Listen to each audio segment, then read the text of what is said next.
Buonasera e ben ritrovati con l'informazione flash di New Sicilia, i principali titoli del pomeriggio. Aggiornamenti sulla strage di Altavilla Milicia nel Palermitano. Giovanni Barreca, interrogato, ha formulato nuove accuse nei confronti di Massimo Carandente e Sabrina Fina. In un colloquio con il suo legale avrebbe anche detto di essere estraneo alle violenze sulla sua famiglia. Adesso a Palermo, dove dei ladri hanno rubato un furgone dell'Amat con all'interno un dipendente dell'azienda. L'operaio è stato poi gettato fuori dal veicolo in corsa, riportando gravi traumi. Si indaga adesso per scoprire l'identità dei responsabili. Il governo siciliano ha trasmesso a Roma la documentazione necessaria per ottenere lo stato d'emergenza per la siccità.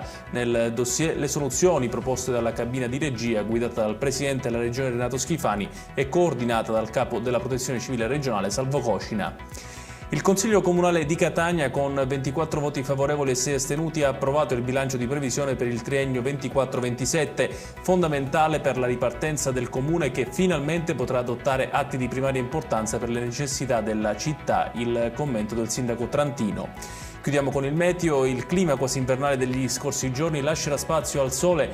Nella giornata di domani, infatti, tempo stabile e assolato su tutta la Sicilia, temperature in netto aumento.